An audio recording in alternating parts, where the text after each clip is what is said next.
all I was paying attention to was the subject in front of me, usually a bird, and it was just all about photograph that bird, photograph that bird. And the goal was to shoot it so that the head, the eye, the bill are all sharp, which this one is, and then I just wanted it to melt away after that.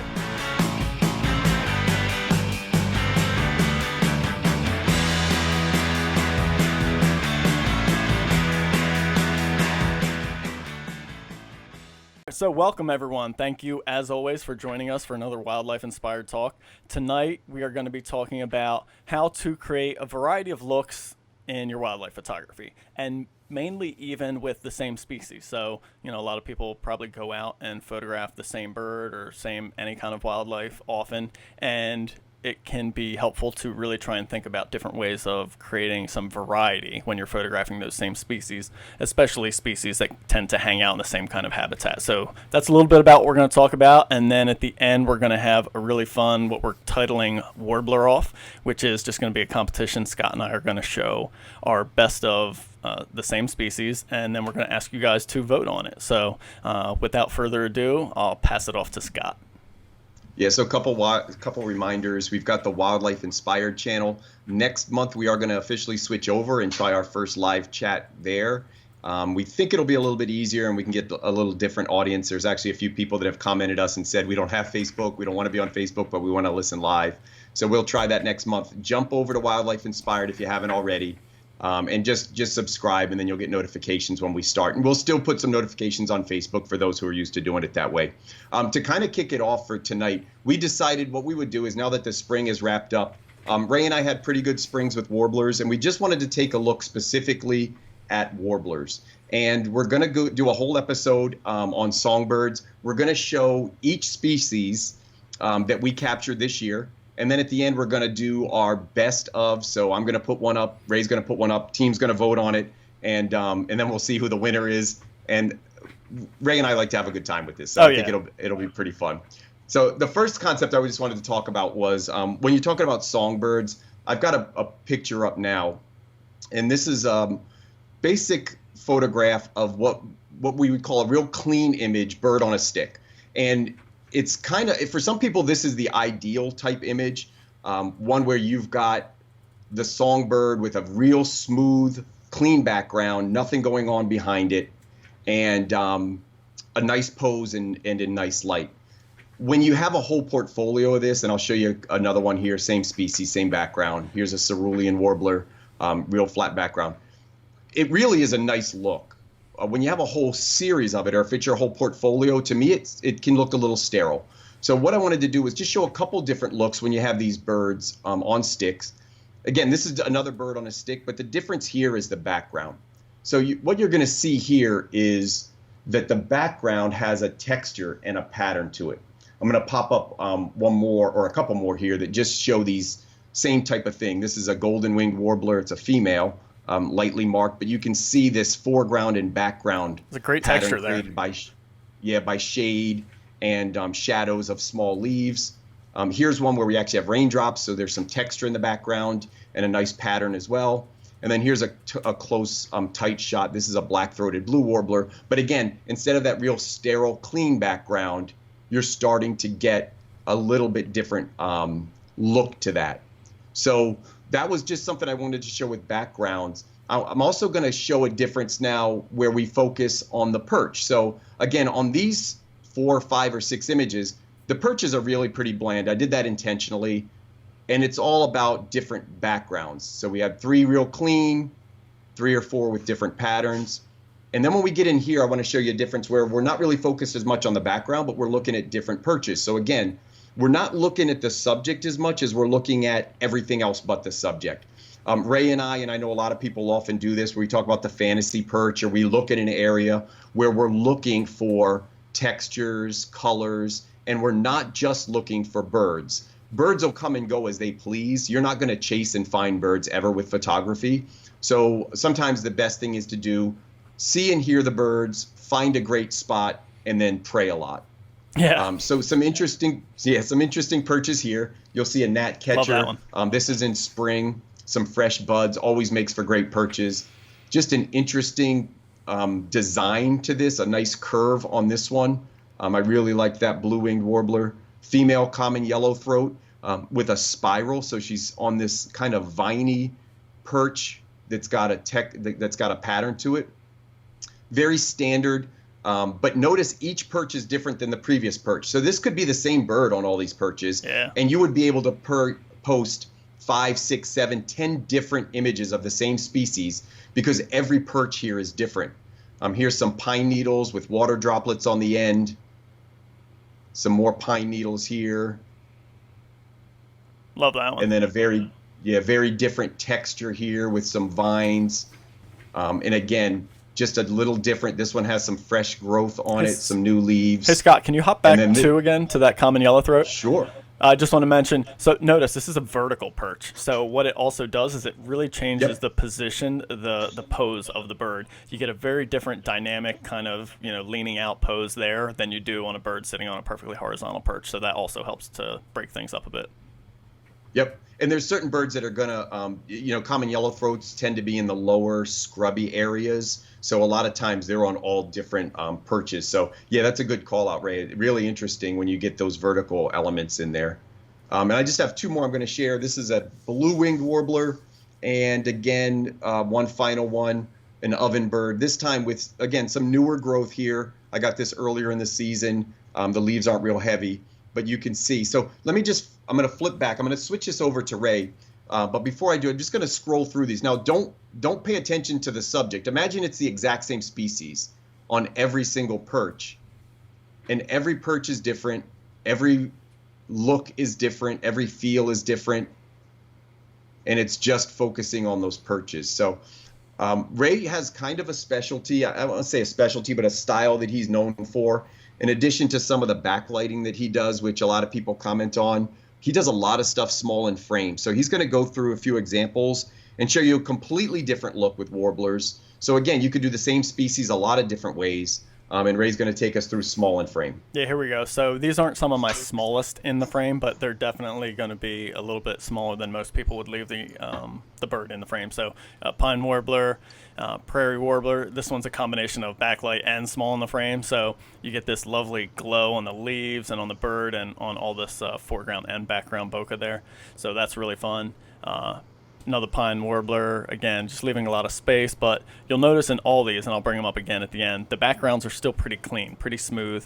So even when the bird is small in the frame, the trick is figuring out how to get it to still stand out, right? So a small, tiny bird in the frame, if it's in with a bunch of busy other stuff going on, is going to still really be hard to see. So this is where it becomes really tough, and in my opinion, sometimes even more tough than getting really close, is finding these small in the frame areas that include a lot of other stuff, a lot of other leaves that frame the bird nicely, and then still having a clean background and sometimes foreground. So that's all of those, and I'll just kind of bring them up on the screen for you again right here to show you some of the variety you get there. So still a lot of variety, different colors on the perches like Scott was talking about, different textures, different time of year. So these were earlier in the year. There's not a lot of growth going on. This is one that's obviously later in the season, and all the leaves have come out. Both of these were spring, so it was nice fresh growth there and stuff like that. So definitely still getting some variety here, but it's a lot more fun trying to come up with these interesting spacious compositions. Scott, are you ready to hit the did you have a species of variety you wanted to show? I've got a couple different examples I wanted to show. Okay, back to you. This time we're going to go, instead of perches now, we're actually going to do some warblers, and again, just a different look. There was a couple weeks where it rained really hard early in the season, so the yellow-rumped warblers were up with the palm warblers. And as I was by the lake where these tend to hang out, they were jumping out of the trees, and instead of feeding in the trees, they couldn't. So they were all over the ground. I had dozens of them on the ground. I thought it would make a real interesting look. So even though the conditions weren't favorable, kind of hanging out on the wet grass, I was able to get a couple different looks. Here's a palm warbler just popping his head out. That was the morning after the rain. And then this yellow rump was actually right on a rock on the ground. And I got several of these looks. And then the last thing I wanted to show is Another style, kind of the opposite extreme. So we kind of had these standard looks in the beginning with birds on sticks.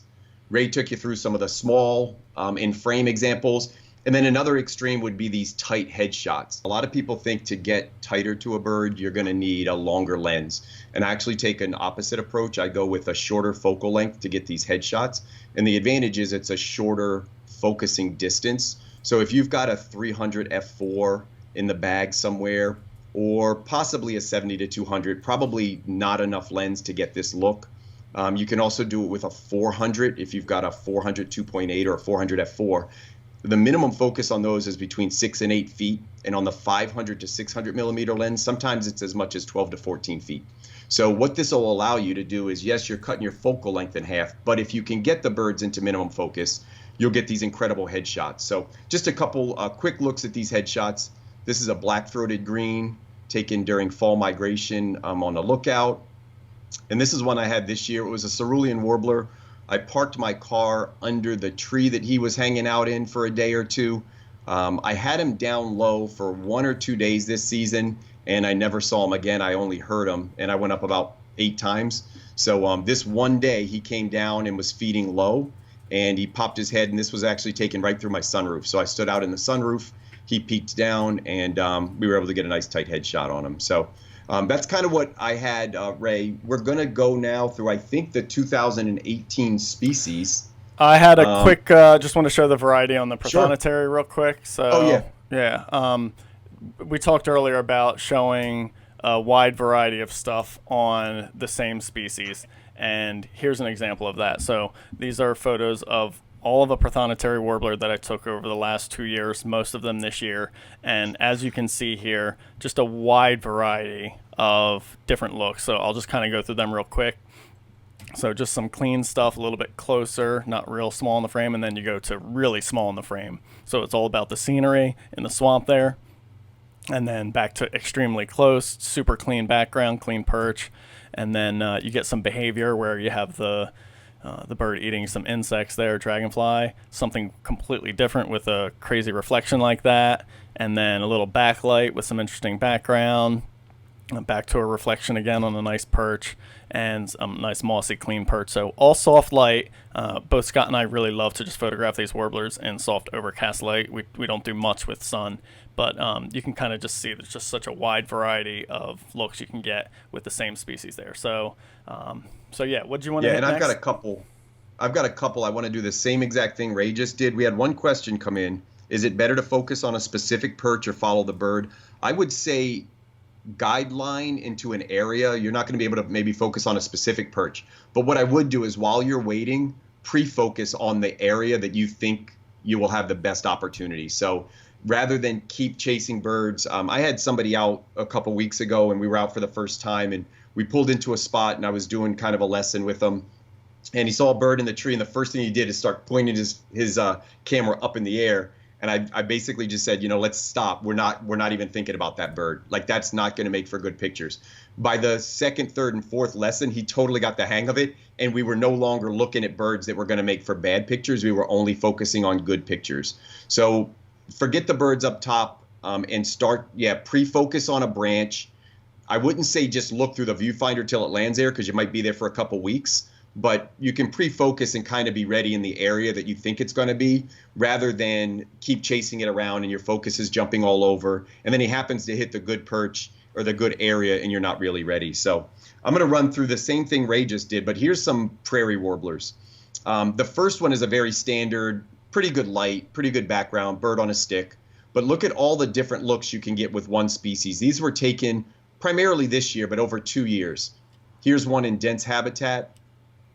Here's one with spider webs, totally different lighting conditions. This was really overcast and I think a little drizzly on that day. Totally different look. This is a little bit of a Hennessy here, smaller in frame. Here's one of those really tight headshots with the prairie. Here's a little bit of an action shot on a vine taken off. Another different perch and different look, different background here, another different look. So when you look at those, and I'll just flash back through them, same bird, same species.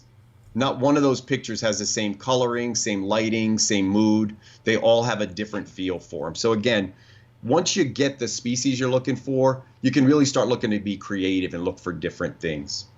So Ray, are you ready to jump into species? Yeah, let's just. There's a couple of questions. Did you get the one from Nikki Parrish about focusing on a specific perch? Yep. Okay. Yep. All right. Handled that one. Did you get the one from Jetmir asking about do extenders lower image quality? He asked, for example, a 1.4 or 2x extender on a 150 to 600 millimeter Tamron. Are there possible issues with autofocusing? Do you want to take that real quick while I set up for Yeah, our, I would our next say thing? I used a 150 to 500 for a while, and then I jumped into a different lens. Neither of those worked very well with teleconverters. The autofocus slowed down a lot. So when you're looking at a 6.3 lens with a teleconverter on, I think that puts you at f8, and you're going to lose a lot of light. Not only that, but just to shoot at f8 means you've got to have a ton of available light.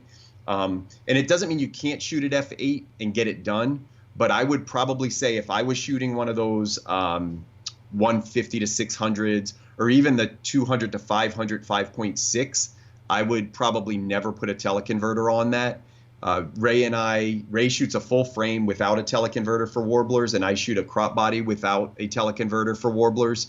And the only time I put that teleconverter on is if I'm shooting a lens that's 2.8, which would then drop it to an f4. So if I have a 300 2.8 with the teleconverter, that puts me at 420 f4.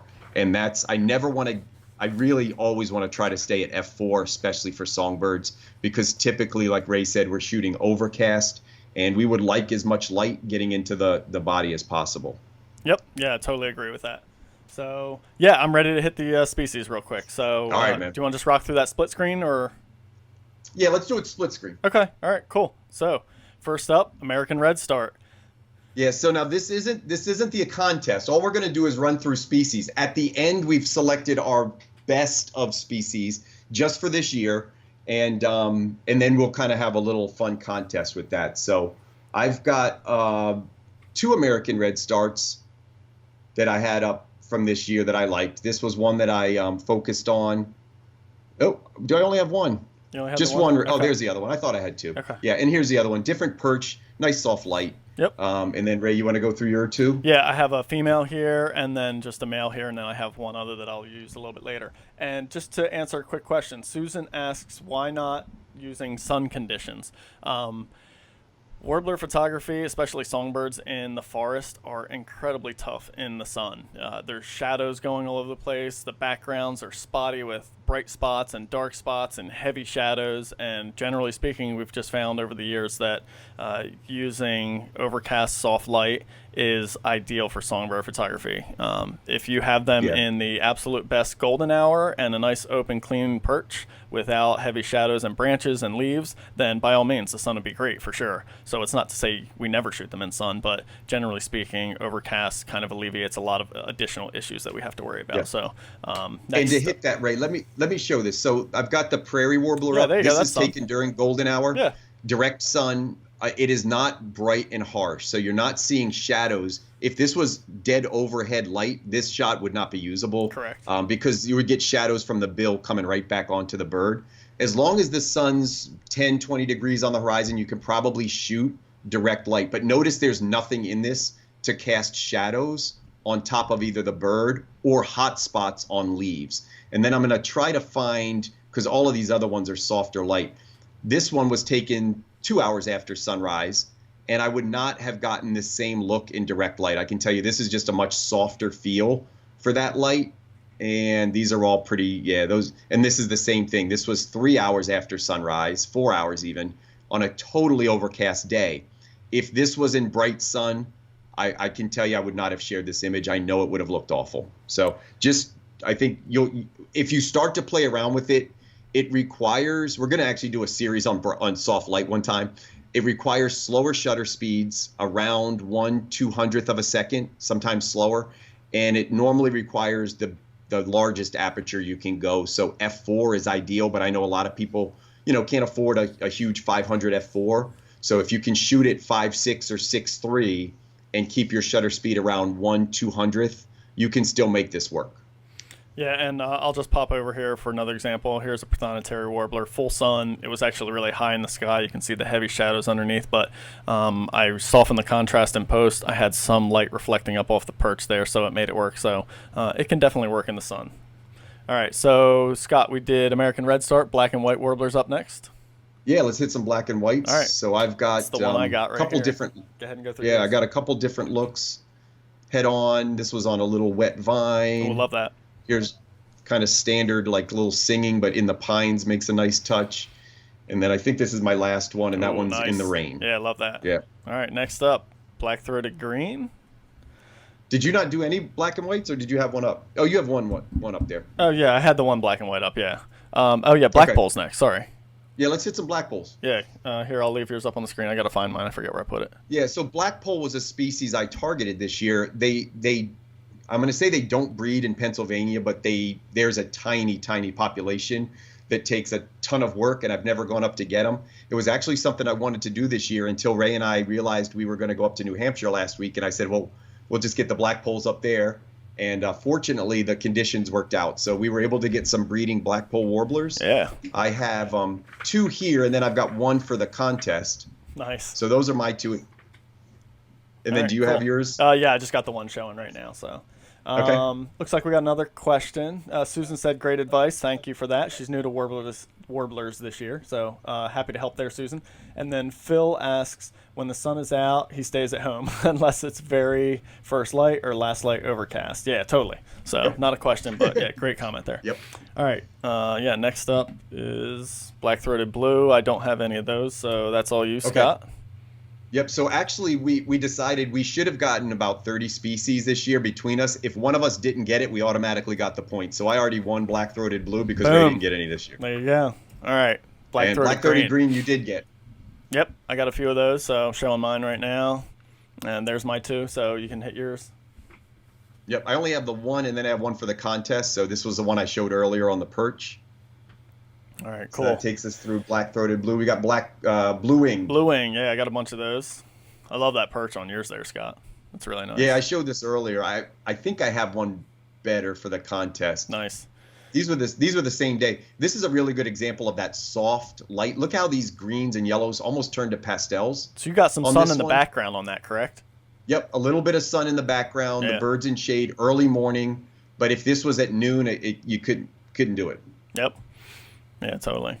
All right, I went through. And then Canada was another one. Ray wimped out on Canada this year. So yeah. See the difference between Ray lives in South Jersey. I live in the middle of Pennsylvania. I get the breeders like Canada warbler, black-throated green, black-throated blue. Ray tends to get pine warblers, yellow-throated warblers, and prothonotary warblers where he lives. So we do get some different species. Yeah, definitely. Love that Canada. That's a pretty good one too. Yeah.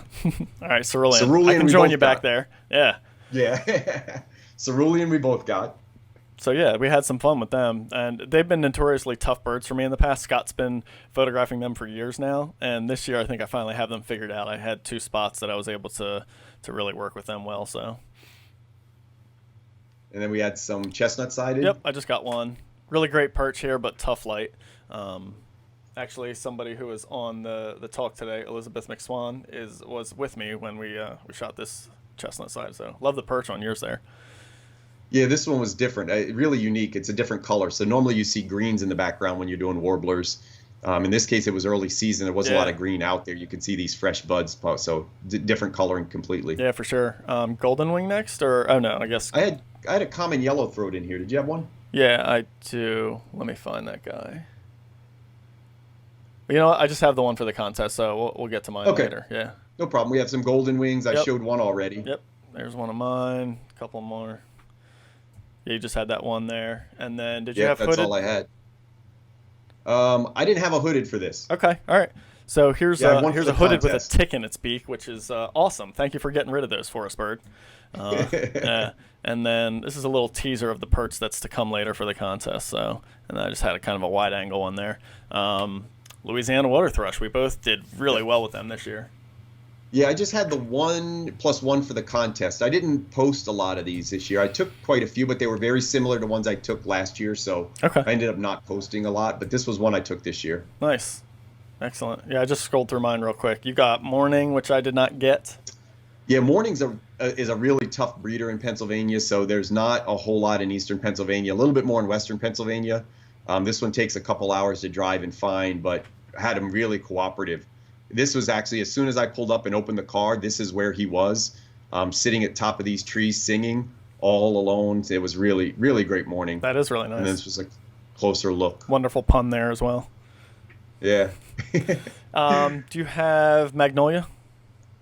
I have one, but it's in the contest, Okay. so I don't have All right. any to show now. All right, there I have that one, and then I'll have a contest one later. So, Parula, I think we both did. We didn't well get with Nashville. That. No. Yeah, Nashville we didn't get. Parula we got. Yeah, nice Parula. Little different look. Yeah, we both got some variety on the those are my Parulas this two. year. Yeah, those are my two, and then I had some. You destroyed the pine warblers this year. Yeah, Ovenbird too. I had this really cool silhouette, so I'll just skip by that. We'll get to that in the contest, and then Okay. Pines. I'm with you on the Pines. We can just shoot through those, because we both had a ton of those. So, all right, interesting. Can you go back real quick, Scott? So Sure. here's something that is a great example. So this is the exact same perch. We're both showing the same photo taken at the same moment. We're standing really close to each other. You can see the birds at the same angle. We both chose to process it a little bit differently, although Scott just may have had a different background from a slightly different perspective. But you can see how much closer and tighter he is, so it's more about the bird and the detail on that. And I went a little bit wider, showing off more of the texture of the perches and stuff like that. So a great example of how even standing in the same spot, photographing the same bird at the same time, you can do things differently. Yeah, and this happens a lot with Ray and I, where sometimes I'm worried we're going to end up with the same shot, and we very rarely end up with the same shot. Just a little couple degrees here and there, a couple inches left or right, and then the focal length difference, because I shoot the crop body, just naturally makes me a little bit tighter. Yep. And Ray has a little bit more flexibility with composition. Yeah. Here's an an interesting pine. This was actually over water. So it was a lake they were feeding on, and they kept jumping on these perches over the lake. So that was a little different. I liked that one. There's a palm warbler that you did not get this year, I don't think. Nope, no palm for me. I just wanted to mention this pine real quick. Scott had mentioned earlier talking about shooting slower shutter speeds, and here was one. Actually, it wasn't even that slow, 6/40th of a second. So that's actually pretty high. But you can get some interesting things. He started shaking off, and oddly enough, you can see he left his head. His head was like completely sharp there, and the body was just kind of moving. So something a little different and interesting there. So I didn't get the palm, but we both did a lot with the prairies. And sorry, I have a few more pines here. Yeah, we had a lot of prairies. Yeah, into the prairies there. Lots of different looks there. We did have a comment on the feed. Somebody says, Dan Scott says, with the temperatures being a lot higher over there, surely you can't shoot past 8 a.m. due to heat haze. I live on a small island, and heat haze is crazy in the summer. So, most of these photos are from a little bit earlier in the season, but in any case, heat haze is always an issue. I've had it on days that I was out, and it was 2 degrees Fahrenheit. So it doesn't really matter the temperatures. The heat haze can creep up anytime when there's a big temperature difference between the ground and the air temperature. But in any case, overcast also really helps to combat that. You don't have the sun beating down, heating up the air in different pockets and making a lot of heat haze. So that's another big advantage actually of shooting overcast. And if it's overcast, I will, and Scott has as well, you can be out all day and just shoot from sunrise to sunset, as long as there's enough light. So another advantage of overcast. Yep. All right. You still hitting prairies there? Yeah, I had prairie. I jumped right to worm eating Okay. after this, so I don't think we didn't get Tennessee warblers this year. We didn't get Wilsons. So I had think it yellow, jumps us right to worm eating. And then yellow rumped. Yeah, I guess I missed the worm eating though. Yeah, I had mine later. So yeah, if you want to just and then I go have through. Yeah, there's I've your got one rump. yellow rump. Okay, cool. And again, this was from the same day, feeding on the ground. Nice. Yeah, I actually have mine. I have one on the ground that I'll show a little bit later. So, and Okay. then here's a great comparison. So I'll just flip back and forth on mine real quick. Yellow rump, yellow throated. So somewhat similar in the colors, but the patterns are very different. And the beak is a little bit different. These yellow-throated warblers have a much longer beak, so I spent a lot of time with them this year. So I have some variety on them, which was really fun, and they kind of became my favorite. So, I think that was it, right? is that it? I think we're done. I think so. I think it's. I think we're gonna get into the contest. So on the comments if anybody has any questions, about what we talked about. Just a quick recap on that. I just want to mention, think about the backgrounds and the perches. A lot of how Scott and I photographed, and he hit on this earlier, how we photograph warblers is to find an area where the birds are. Obviously, you have to listen for them and or know their habitat or a place that you photographed them before. But what you want to do is just hang out in that spot for a while. Like there's sometimes, like with this perch, I stood probably around here for a good 15-20 minutes before one of them kind of happened to land on there. And then this guy, he actually started looking for insects and the little buds and stuff like that.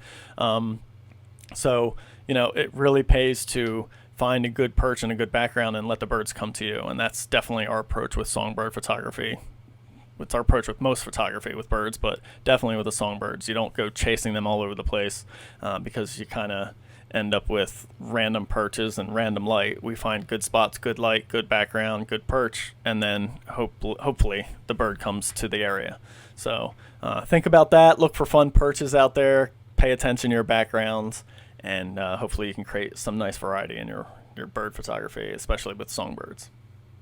Yep.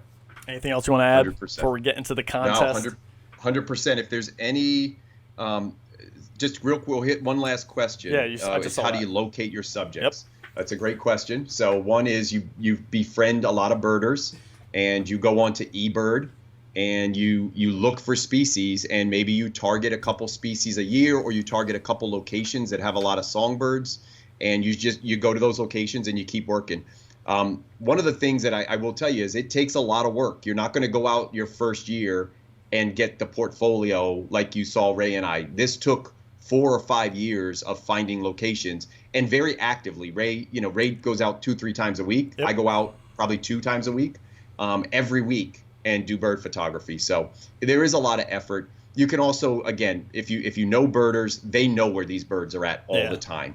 So look on the forums, Facebook, eBird are 2 of the best resources out there, and you will find the locations for these species. And we mentioned there was the previous episode, if you want to hit our YouTube channel, I think it was the one all about songbird or the migration, maybe, where we talk more in depth, and Scott even shows you online what to look for on the eBird website and research and stuff like that. And just to reiterate his point, so last year I hijacked a lot of Scott's spots. He took me to places and showed me, and last year was kind of my first real strong year with warbler photography. So this year I wanted to find all my own spots. So I didn't go into PA at all for songbirds. I stayed in New Jersey, and I ended up with, I think, 20 some species I found in New Jersey just from doing my own research, going to spots that I'd never been before. So it can definitely be done. You just have to put in the time and effort and learn a little bit about the birds, just like Scott said. So Yep. And there's some species that are easier to start with. You could start with things like common yellow throats are pretty Everywhere. abundant in a lot of areas. Yellow warblers. There's a lot of species that are out there.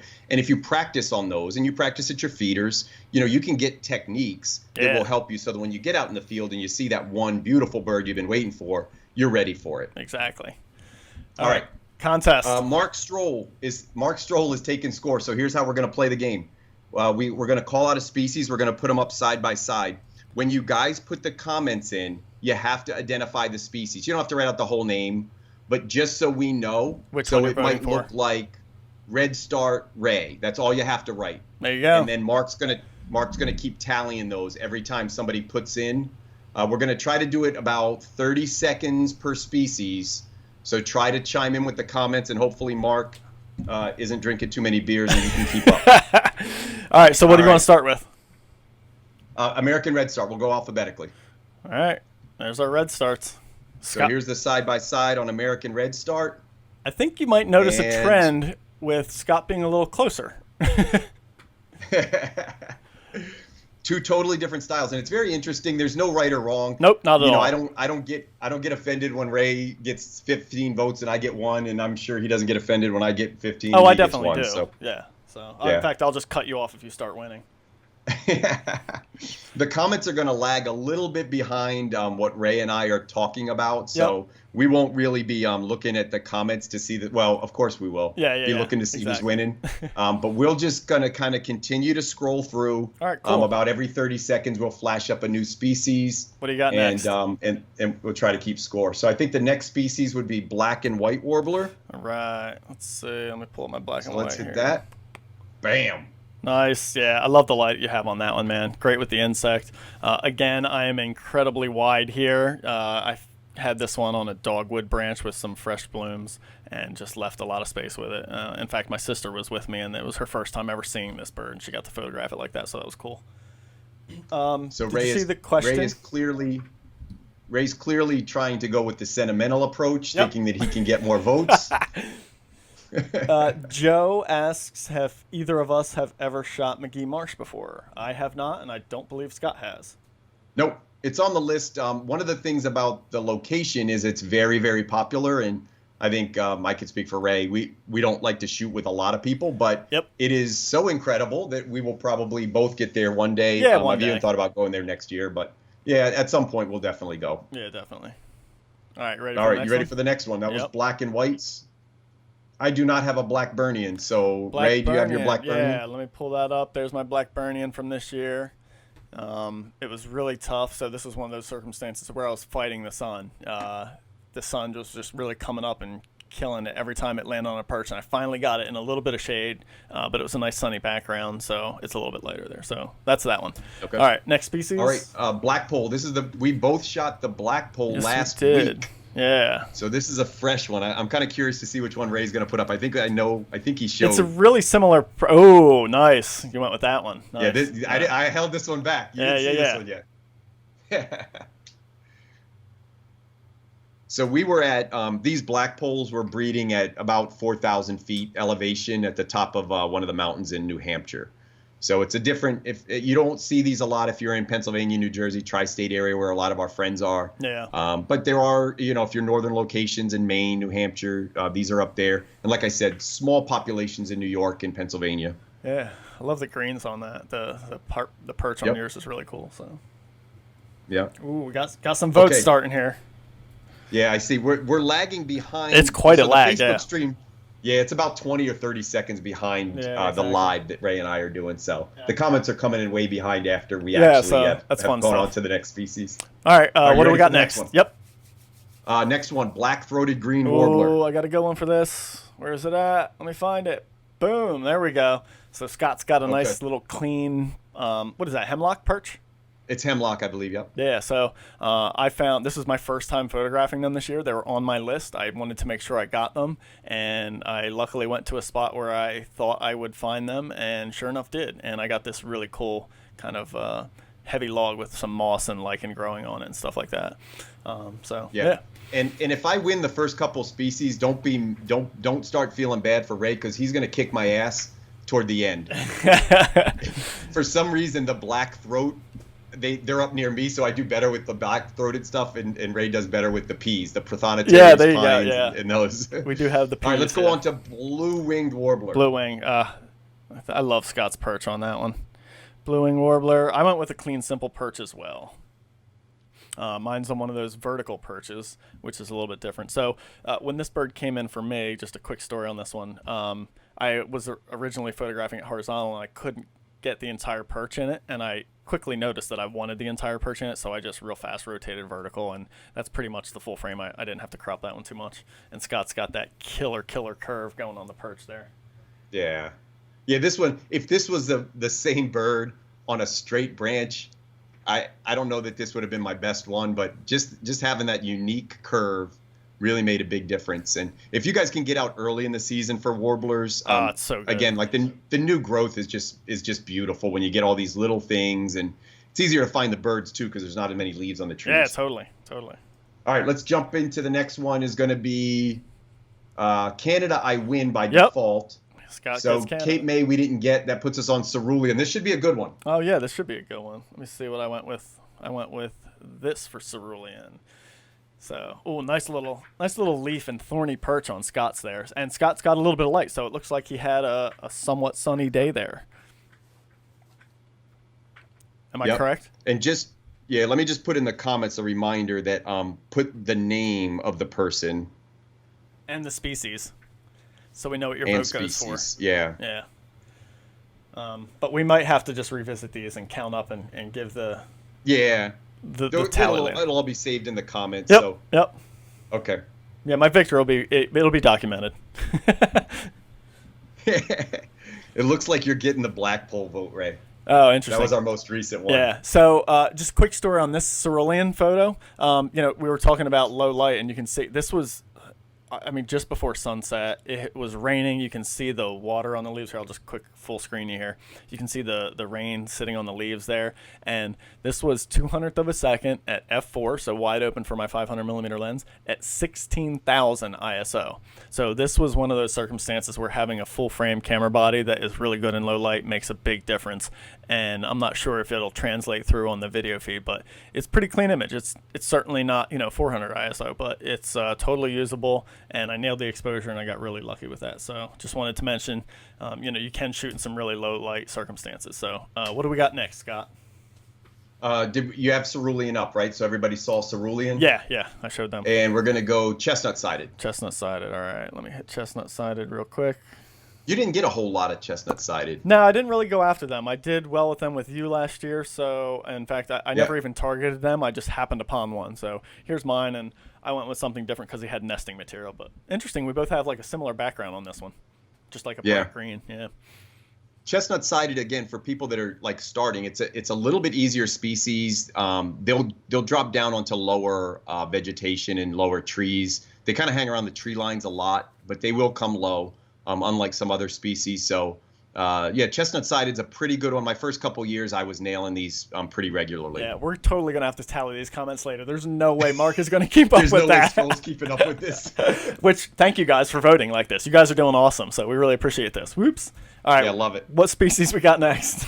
All right, let's go to common yellowthroat. Common yellowthroat. Ooh, we got like a similar-ish pose. I got a split pose here with some mountain laurel, or some kind of laurel flowers in the background.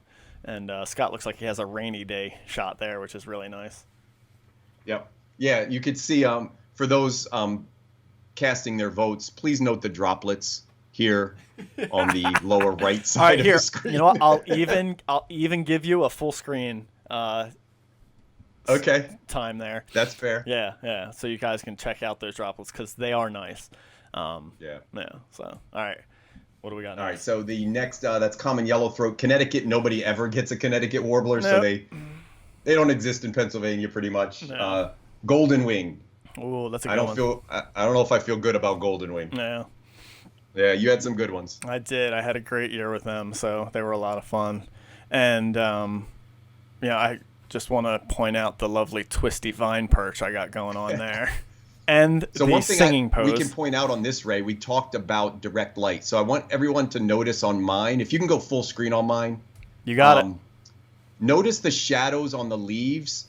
And this is a little overcast. It's not super direct light. So there's some haze up there, but it's not the soft overcast light. So as you look at the leaves, you're going to see shadows. Now, if there was a stick in front of him, the stick would have put a shadow right across his body. This is a pretty sparse perch that he's on. Yeah. If this was more dense, this shot wouldn't have worked because there'd be hot spots and shadows all over the bird. Yep. Yeah, good point. Yep. And then notice mine has perfect lighting. All right, so that's golden wing. Yep. Hooded warbler. Hooded. I wonder who's going to get that one. I went hooded in the rain. Ooh, hooded in the rain. That's pretty good. Hooded in the rain. And then I have hooded with little violets on a mossy perch, framing it in on each side. This was by far one of the craziest perches. So I'm walking through the forest. I hear the hooded calling. It was actually a pair of them in this area. I'm walking along, and I see this perch laying on the ground. This log is just growing like this. So I just picked the log up, put it in a better spot, and then sure enough, I had to wait probably about 20 to 30 minutes, and he landed on that, and I was a very happy bird photographer at that moment. All right. I'm. You know what? I vote for Ray on this one. Yeah. Katie's all saying that I'm trying to win everybody over with the sob story. I don't even know what species that was, but yeah. Hey, we're doing what we can here. All right, next up. We don't need to be on hooded too long. Yeah. All right. Louisiana water thrush. Ooh, that was a good one. Ray crushed this. Very different styles. Ray, I can't see your screen till it pops up. Which one are you showing? All right, so I'm throwing the one where I walked out and found this lichen-covered log and laid it across the rocks, and then the water thrush actually used it as a bridge to go over running water. So. Okay. Yeah. And I have a really cool pose. Yeah, like your pose really, is awesome really cool. Yeah. You can actually see his little his little claw back here. Yeah, your pose is the little nail killer right there. So this is going to be a really, both pictures are. I want to say both pictures are great. Yeah. There's 100%. one thing about mine I don't like that I'm not going to point out, but I know. I know what it is. So Ray's already seen it. Yeah. But it really shows the difference in what people look at. Some people are going to look at one and say, "Oh, that pose is so cool. I love it." Others are going to look and say, "Wow, look at the environment, look at the scene created in the other." So really interesting. And this was our different pretty approach much there. a contrast. This is exactly a contrast of what Ray and I do, and which is why I think we work so well when we're together.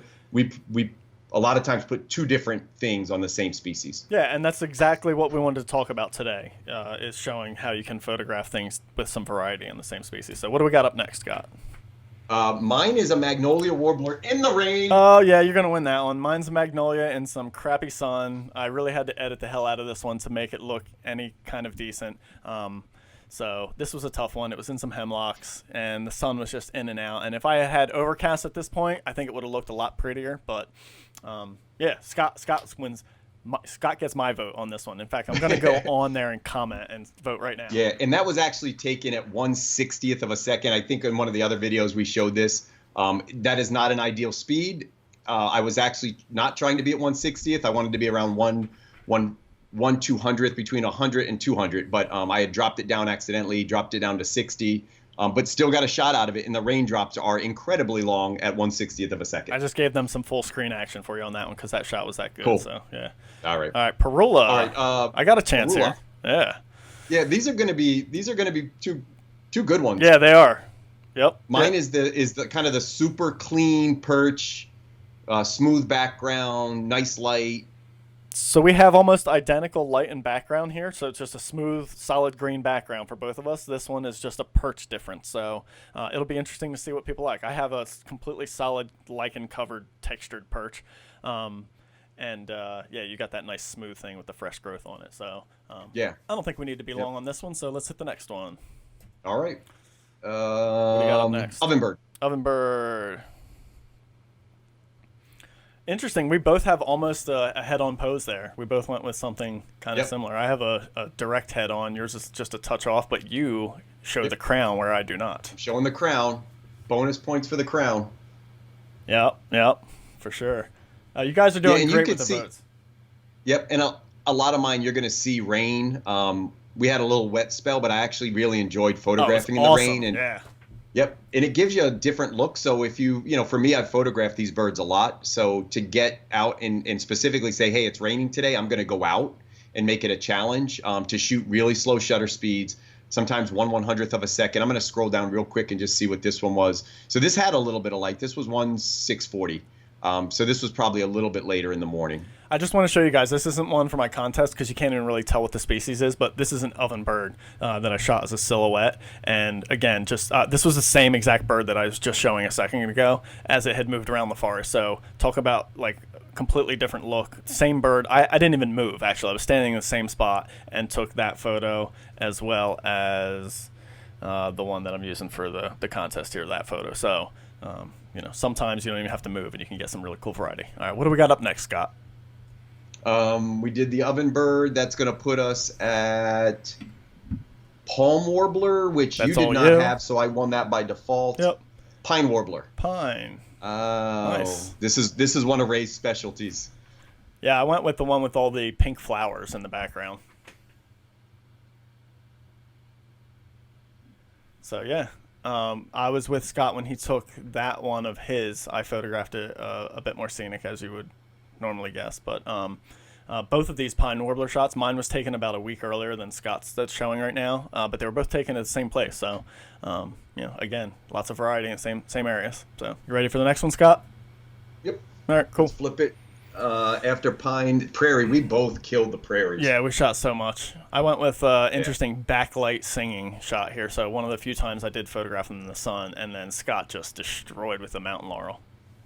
Yeah, and one of the things I've been working on over the last year, I actually have a calendar now that's not just built on species. I know where the species are. All of this, I can get 20, probably 25 species a year in locally. But now I'm looking at what time things bloom. So the mountain laurel I had on a kind of on a calendar, and first, second week of June, depending on your geography. But in my area, it was around the second week of June. So I knew these prairie warblers hung around in this area, and just happened to nail them in the mountain laurel. This mountain laurel was absolutely, this one bush was covered. So nice. Everything was blooming. So yeah. If I even get a couple really votes good on this one, I'll be thrilled. So yeah, that's awesome. Okay. All right, next. So that's prairie. Yeah. I didn't have any prothonotary. You slaughtered prothonotary this year, and I didn't get it. So any. I'll just throw that one up real quick for prothonotary. Yep. What do we got after that?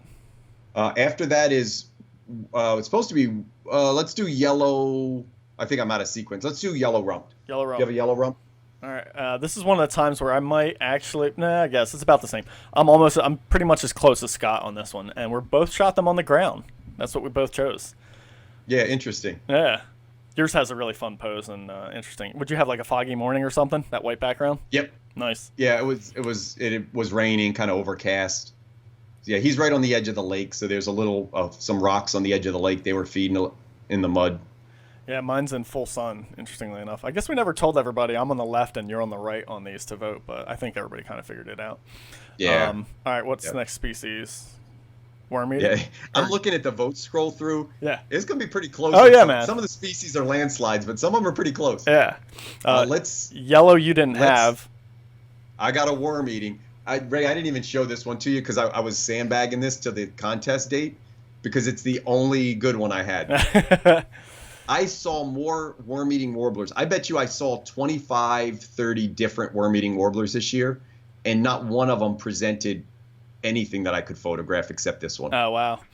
Yeah, that's surprising. I didn't really target them. I just had them as they were kind of migrating through my area, there was probably about a 2-week period where I was seeing a lot of them, and I chose this one just because the perch was kind of incredible, and it was fun. I actually photographed this with 2 other people. I was running a workshop, and they got kind of similar shots. And it was a really great perch when it landed there. We were all thrilled. So. Yep. All right. Cool. So I think that's the last one, Ray. So worm eating wraps up the warblers. All right. So I have yellow throated as well. Yep. So show that. So I got that one right there. And then you have yellow and too. Then I didn't get any yellow. Yellow as well. Yep. So I'll pop that up real quick here, and then I thought there was one other. Let me just check. No, I think we got them all here. Yeah, we hit all mine. So yeah, so between us, I think we probably photographed around 30 species, maybe. Between the 2 of us, yeah, something like that. Yeah. Yeah, so pretty good number of species, and then Ray got 4 that I didn't get, and I got 4 Ray didn't get. So we actually had a pretty even year on the number of species we photographed. Just some different ones. So this was fun. We were kind of looking forward to this. Ray and I are really competitive, but in a really friendly way. Oh, yeah. We don't hate each other. No, not at all. Mostly. Yeah. Except when I'm trying to shoot a blackpoll warbler and Ray pretty much kicks me off the cliff to try to get a better angle. There was a couple times I almost fell off a cliff too, so that was some fun times up there. We were like 4,000 feet elevation, incredible views when the fog cleared up. Yep. Yeah, so that was definitely a fun trip, and thank you everyone else for joining in, and thank you all for your voting, you guys. The best thing is that this is going to look like the most popular video ever because we're already up to like over 300 comments from all the votes, so that was our main motivation here. Just make it look really good. But thank you so much for taking the time. 30 views and 300 comments. Yeah, exactly. Yeah. But really, thank you guys for participating. And I think what we'll do is we'll take some time tomorrow or something. We'll go through and tally up the votes because I think Mark quickly bailed on that, and I don't blame him. So we'll tally it up, and we'll see if we can figure out a winner, and we'll announce it and let you guys know. And not that it really matters, but it was definitely fun. And hopefully you guys got to see a side-by-side comparison of different styles of shooting. number one, from the different photographers, how Scott and I maybe approach the same species differently, and hopefully you also saw how the same photographer can approach the same species differently. And just I think as with most things, wildlife photography, to get more creative, to get more clean, to get more interesting photos, what you have to do is consciously think about what you're doing when you're shooting. So don't just see the bird, point the camera, and press the shutter. Think about what you're doing, think about your background, think about your light. I know we hammer this all the time, but it really is the important parts of it. And when you can even slow down and really start paying attention to these things, you can start to more create a photo than just capture what's in front of you. So anything else you want to add to this talk, Scott? Yeah, I had somebody out this morning, and we go out about once a month, and really great guy. I've taken him out, and from day one to probably the fourth or fifth time we've gone out together, I was out this morning with him, and I was just so proud when, we put our camera on the bird, and all of a sudden he started to move. And he said, "You know what, Scott, I don't like the background here. I'm moving." The bird was in the sky. He knew 5 weeks ago, a month ago, 2 months ago, he probably would have just hammered that shutter. So he was moving to get a darker background and get the bird to stand out. And then about an hour and a half after we were shooting, he said, "Hey, you know what? I'm looking through the camera. The light's just too harsh for me. It was so much prettier early this morning." He was kind of like, I don't even want to bother anymore. So he stopped shooting. And it struck with me that somewhere the light switch went off, and he started to see other than just the bird or just the subject. He was now looking at backgrounds. He was looking at light. He was looking at all those other things that go into making great photography. That's awesome. So that was a little story for that. And I think the votes are probably catching up on Facebook Live. We could probably sign off, and then we'll tally these votes later. And I think that's what we'll do. Yep. Next we're already episode will probably not be till August. Yep. Yeah, and I'm not sure we've even picked out a topic, but as soon as we do settle on one, we'll definitely announce it. And we're going to run through and change things up a little bit so we don't have any of these technical difficulties. So thank you so much for bearing with us through that. We really do appreciate it. And thanks for all the questions today. You guys threw out some really good questions, and hopefully everybody got something out of this one. And we look forward to having you next time. So have a good night, everyone. Thanks again. All right. Thanks, guys.